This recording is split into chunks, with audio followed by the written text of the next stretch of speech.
what's going on with the temptation of Christ?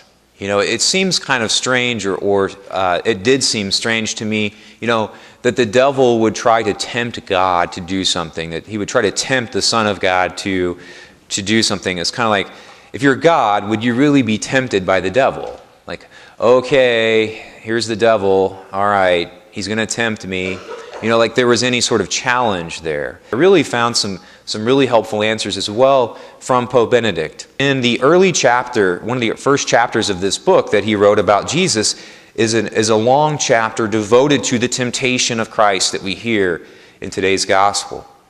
And he answers the question, I think I had, and I think many other people have, of like, was Jesus really tempted? As the Pope Benedict says in here, in his Jesus of Nazareth book, he says that a very important thing about temptation. He says, temptation does not invite us directly to do evil.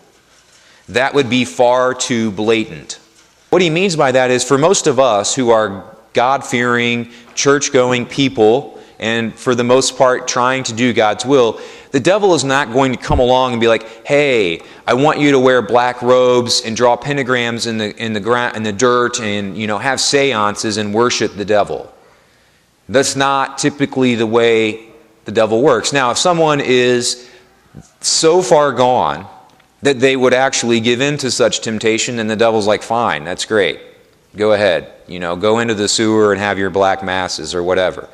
But for most people, the temptation is not, hey, I want you to be evil.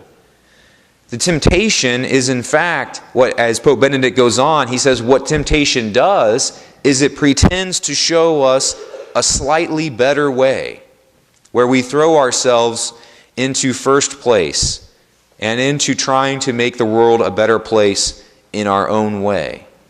He says, Pope Benedict goes on and says that the heart of all temptation is the act of pushing God aside because we perceive Him as secondary. Sort of keeping God at arm's length, pushing Him aside and putting ourselves in the first place and saying, as if we sort of see God as one of many members of a panel offering us suggestions for how we ought to proceed in our life. Okay, it's like we go down the line. Okay, God, here's your opportunity. Why don't you tell me what you think I should do? Okay, thank you. You can be seated now. And now I'm going to move on to, someone else who I respect and value their opinion. What do you think I should do here? Okay, thank you. It's like we keep Him at arm's length and we listen to Him perhaps, but then also at other times we put our own self in first place because we think that at the end of the day we know the best way to get things done. The devil is telling Christ, I want the same thing you want, I just have a slightly better way to get that done. He says, Pope Benedict says that we can sometimes perceive God to be annoying, secondary, especially when we compare Him to all the apparently far more urgent matters that fill our lives.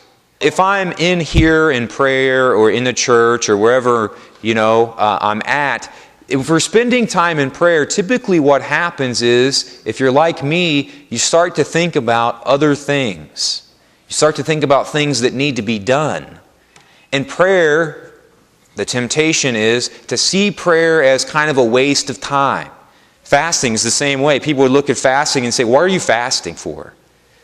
Don't you know that deprives you of energy? And why would you deprive yourselves of energy and be inefficient when there's so many things to do, so many people to visit, so many nursing homes and hospitals and sick and elderly and homeless and hungry and churches to take care of and people to meet and people to call, emails to send?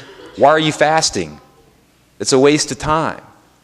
Be more efficient. Do it my way. Take God's vision and just tweak it and get there a little bit differently. And what we have to decide is whose plan are we going to utilize. And we have to realize that the temptation and the whispers that he suggests to us are really evil. They're getting us to place our wisdom in place of God's. They're getting us to place our vision in the place of God's vision. Pope Benedict goes on and says, the ultimate way that we know this is the case, And I've done this many times, and maybe you have as well. Pope Benedict says, ultimately we realize this because when we try to do things our way, whether that's create a program through our own energy and not make it first and foremost from God, if we try to do some endeavor or some effort but without prayer, and without consulting God and just doing it through our own will and force, Pope Benedict says they ultimately fail miserably and they crash and burn. Christ was tempted in the desert, and I now realize that, in the same way that we are tempted as well. He was tempted to do it the devil's way and not God's.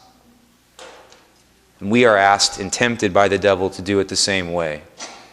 May we be people who instead put God first, who make spending time with God our priority, who enter more fully into the season of Lent and look for ways where we have driven God to the side so that we may invite Him back to take first place in our lives.